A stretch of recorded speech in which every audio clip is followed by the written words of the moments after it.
Hello student, आज class में हम आपके लिए फिर से लेकर आए हैं क्लास 10th के रियल नंबर्स के बहुत ही महत्वपूर्ण क्वेश्चन जो कि आपके बोर्ड परीक्षाओं में कई बार पूछे गए हैं। तो हमने यहाँ पे कुछ क्वेश्चन लिए हैं जो आपकी परीक्षाओं में बार बार पूछे गए हैं। ठीक है, क्वेश्चन है आपके क्या कि पहला क्वेश्चन हमने लिया है यहाँ पे बेटा, सिद्ध कीजिए कि 5 + √3 एक अपरमेय संख्या है। दूसरा क्वेश्चन है कि सिद्ध कीजिए 2 - √5 एक अपरमेय संख्या है।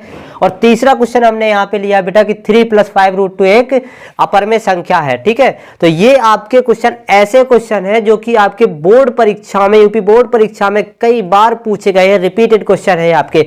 तो इन क्वेश्चन को हम लोग किस तरीके से हल करते हैं आज हम इस क्लास में आपको सिखाएंगे। तो देखिए बेटा, पहला क्वेश्चन क्या है आपका कि सिद्ध कीजिए कि 5 + √3 एक अपरमेय संख्या है। तो देखिए यहाँ पे इसको हम लोग कैसे सिद्ध करेंगे कि 5 + √3 एक अपरमेय संख्या है। समझ रहे हो किस तरीके से सिद्ध करेंगे, तो इस क्लास में हम आपको ये बताने वाले हैं। देखिए यहाँ पे सबसे पहले आपको क्या करना है, जो आपको हमें दिया गया है कि 5 + √3 या 2 + √5 कुछ भी दिया जाए, आपको सिद्ध करने के लिए इसमें कहा जाए कि एक अपरमेय संख्या है, तो आपको इसमें क्या करना है, सबसे पहले आपको क्या मान लेना है कि माना दी गई संख्या आपकी एक परमेय संख्या है। ठीक है, तो देखिए माना 5 + √3 एक परमेय संख्या है। क्या है बेटा? परमेय संख्या है। ठीक है, जब परमेय संख्या है तो वे संख्याएं जो अपनी p/q के फॉर्म में हो, जहां q आपका 0 के बराबर ना हो, वे अपनी परमेय संख्या कहलाती हैं। ठीक है, तो इसको हम लोग क्या लिख रहे हैं, परमेय संख्या के रूप में लिख रहे हैं। तो हम लोग लिख देंगे बेटा इसको कि 5 + √3 इक्वल p/q। और ये p और q जो है आपके कि माना p/q, जहां p/q सह आवाज धन पूर्णांक है। क्या है आपके? सह आवाज धन पूर्णांक है। और जहां पर क्या है, q जो है आपका 0 के बराबर नहीं है। ये भी आप लिख देना, नहीं लिखे तो कोई दिक्कत नहीं है। ठीक है, जहां तक इसको लिख देना आप। ठीक है, क्या लिखा हमने कि माना 5 + √3 एक परमेय संख्या है। जब परमेय संख्या है तो इसको हम परमेय संख्या के रूप में लिखेंगे। सो हमने क्या लिख लिया बेटा कि 5 + √3 इक्वल में लिख दिया बेटा क्या, p/q। अब हम लोग जानते हैं बेटा कि रूट में जो संख्याएं लिखी हैं, जैसे ये लिखा है √3, तो ये आपकी अपरमेय संख्या है, इतना तो पता है ये आपको। तो क्या हम इसको अलग कर लें? तो कैसे अलग करेंगे, देखिए क्या करना आपको, इस प्रकार के क्वेश्चन को जब आपको प्रूव करना हो तो सबसे पहले आपको क्या मान लेना कि ये दी गई संख्या कैसी है, आपकी परमेय है। इसको परमेय के रूप में हमने लिख लिया है। अब हम क्या करेंगे कि इस अपरमेय संख्या को अलग कर लेंगे बस। देखिए चूंकि यहाँ पे √3 प्लस का है तो हम इसको यही बने रहने देंगे। ठीक है, कि √3 इक्वल इधर कितना हो जाएगा, देखो p/q, इस 5 को हम बाहर ला रहे हैं तो कितना हो जाएगा, -5 हो गया। ठीक है, अब क्या हम इसके नीचे 1 मान लें, अगले स्टेप में मान लेते हैं। ठीक है, देखिए यहाँ पे आपको एकदम क्लियर हो जाएगा, p/q -5/1 मान लिया तो √3 इक्वल में हो जाएगा बेटा क्या, q हो गया आपका। तो इधर देखिए कितना हो जाएगा, p - 5q हो गया ना।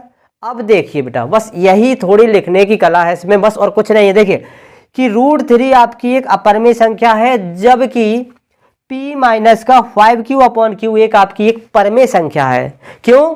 क्योंकि p - 5q/q आपके p/q के फॉर्म में है और आपका q जो है 0 के बराबर नहीं है। और ये रूट में लिखी है √3 जो कि एक आपकी अपूर्ण वर्ग संख्या है, इसलिए ये आपकी कैसी है, अपरमेय संख्या है। तो भैया क्या है कि ये आपकी अपरमेय हो गई और ये आपकी परमेय हो गई, और दोनों जो है इक्वल रखी हुई हैं। दोनों कैसी है आपकी, ये बराबर है। तो दोनों क्या कर रहे हैं, एक दूसरे का विरोध कर रहे हैं। तो आपको कुछ नहीं करना, सीधा लिख दीजिए। यहाँ पे क्या लिखेंगे हम लोग कि चूंकि √3 एक अपरमेय संख्या है। क्या है बेटा, √3 एक आपकी अपरमेय संख्या है, जबकि p - 5q/q एक परमेय एक परमेय संख्या है। अब देखिए बेटा दोनों इक्वल बैठे हुए हैं। पहला कह रहा है कि हम अपरमेय है, दूसरा कह रहा हम परमेय है। तो दोनों क्या कर रहे हैं, झगड़ रहे, तो इनको नहीं झगड़ने दो। देखो क्या करना आपको सीधा कि √3 एक अपरमेय संख्या, जबकि p - 5q/q एक परमेय संख्या है तो दोनों झगड़ रहे, मतलब कि दोनों एक दूसरे का विरोध कर रहे हैं। तो यहां पे वही लिख दीजिए कि दोनों में विरोधाभास है। क्या लिखेंगे कि दोनों में विरोधाभास है। जब दोनों एक दूसरे का विरोध कर रहे हैं कि दोनों में विरोधाभास है, यानी जब अगर बगल बगल में बैठे हुए हैं, दोनों इक्वल जगह पे बैठे हुए हैं और वो कह रहा है कि हम अपर में हैं, वो कह रहा है हम पर में हैं, तो भैया क्या करना है यहाँ पे कि आप लोग लड़िए नहीं, क्या जो थे आप वही बने रहिए। देखिए क्या कि 5 + √3 एक अपर में संख्या है। हमने लिखा कि √3 एक अपर में संख्या है, जबकि p - का 5q/q एक परमेय संख्या, दोनों में विरोध है, विरोधाभास है, यानी दोनों विरोध कर रहे हैं। इसलिए हम सीधा लिख देंगे कि अतः 5 + √3 एक अपर में संख्या है, अपर में संख्या है। लो हो गया आपका प्रूफ। इतना सिंपल सा क्वेश्चन है, ठीक है। तो लेते हैं एक और क्वेश्चन यहाँ पे। देखिए बेटा क्वेश्चन नंबर दूसरा हमने यहाँ पे और लिया है एक और, जिसमें माइनस दिया गया है हमें, तो उसमें भी आपको कोई दिक्कत नहीं होनी चाहिए। देखिए दूसरा आपका है ये, आपका यहाँ लिखते हैं हम लोग इसको। क्या कहा उसने कि सिद्ध कीजिए 2 - √5 एक आपकी अपर में संख्या है। इसमें भी हमें क्या दिखाना है, अपर में दिखाना है।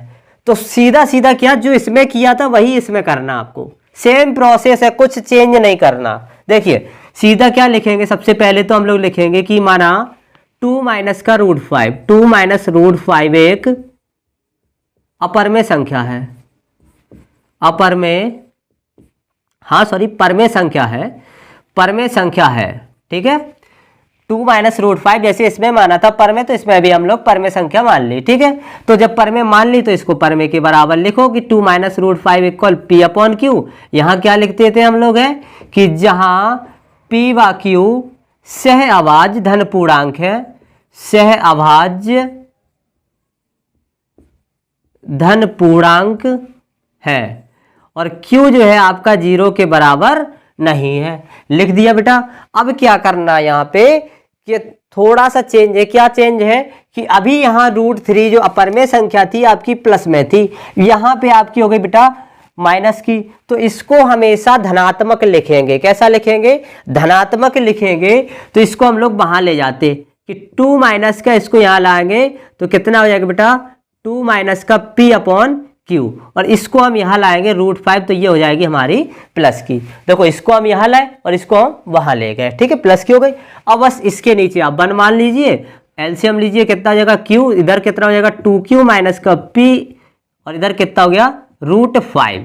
देखिए बन गया आपका क्वेश्चन कि ये आपकी है बेटा परमेय, ये है आपकी अपर में, दोनों में विरोधाभास है, अतः दी गई संख्या कैसी है, एक अपर में संख्या है। लिख दीजिए आप कि चूंकि 2q - p/q एक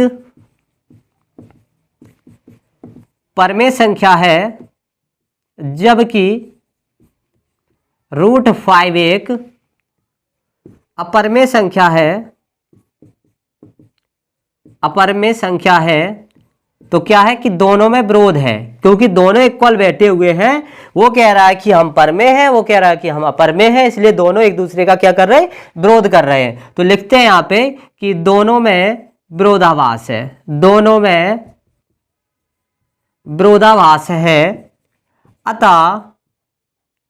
अतः कितना है ये, 2 - का √5 एक अपरमेय संख्या है। क्या है बेटा, एक अपरमेय संख्या है। इस तरीके से जो है इसको प्रूव करेंगे, ठीक है बेटा।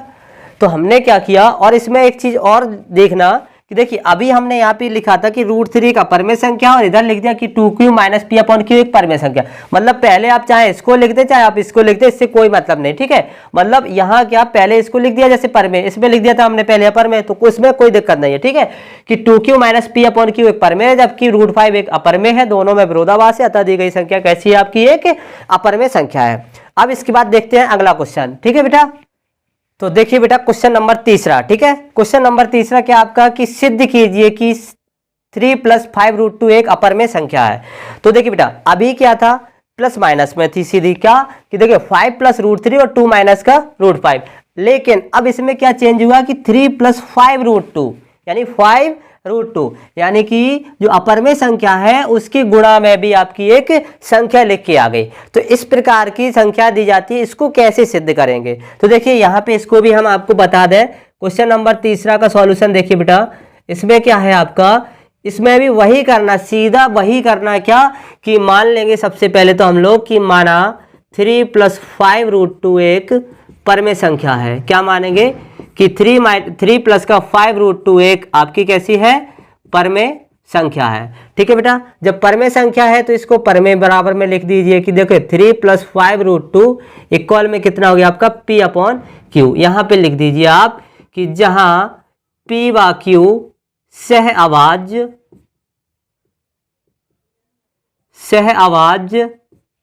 धन पूर्णांक है, सह आवाज धन पूर्णांक है, और क्या है, Q जो है आपका 0 के बराबर नहीं होना चाहिए। इसको तो लिखना ही है, Q आपका 0 के बराबर नहीं होना चाहिए, क्योंकि देखिए परमेय में क्या होता है कि 1/0 लिखें तो ये आपकी परमेय नहीं होगी, लेकिन इधर 22 अकेला लिख दे तो इसके नीचे 1 मान लेंगे तो ये परमेय हो जाएगी। इसलिए Q जो है आपका 0 के बराबर नहीं होता है। ठीक है, अब क्या करना, सेम प्रोसेस है। क्या, सबसे पहले तो रूट वाली संख्या को अलग कीजिए आप। ठीक है, तो यहाँ पे देखिए धनात्मक है तो इसको यहीं रखा रहने दीजिए कि 5√2।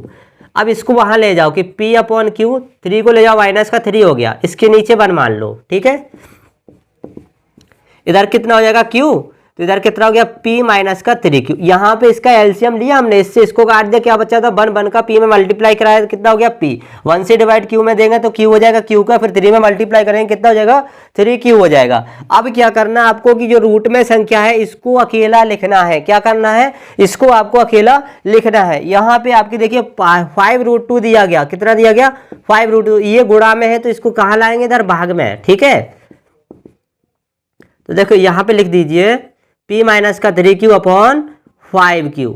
देखिए बेटा बन गया आपका, देखिए ये क्या बन गई आपकी एक परमेय संख्या, जबकि देखिए √2 क्या बन गई आपकी एक अपरमेय संख्या बन गई है। ठीक है, क्या बन गई आपकी अपरमेय संख्या बन गई है। तो बस लिख दीजिए आप इसको भी, क्या लिखेंगे कि चूंकि पहले इसको लिख दें या इसको लिख दें कोई मतलब नहीं, किसी को भी लिख दीजिए आप। ठीक है, देखो इसको लिखते पहले, चूंकि P-3Q/5Q एक परमेय संख्या है, जबकि √2 एक अपरमेय संख्या है, अपरमेय संख्या है, दोनों में विरोधाभास है। क्या है बेटा कि दोनों में विरोधाभास है, दोनों में विरोधाभास है। अतः हम सीधा लिख देंगे इसमें कि 3 + का 5√2, 3 + 5√2 एक अपरमेय संख्या है। 3 + 5√2 एक आपकी अपरमेय संख्या है। ठीक है बेटा, इसमें सीधा लिख देंगे हम लोग, क्यों, क्योंकि हमने दिखा दिया कि √2 एक अपरमेय संख्या है, जबकि P-3Q/5Q एक आपकी परमेय संख्या है, दोनों में विरोधाभास है। इसलिए क्या कि आप दोनों लोग जो है झगड़िए मत, आप जो थे वही रहिए। क्या, सीधा लिख दें कि 3 + 5√2 एक आपकी अपरमेय संख्या है। ठीक है, तो इस तरीके के यदि क्वेश्चन आए तो आपको इस तरीके से जो है आपको सॉल्व करना है। ठीक है, एकदम सिंपल से क्वेश्चन है। तो मिलते हैं नेक्स्ट वीडियो में।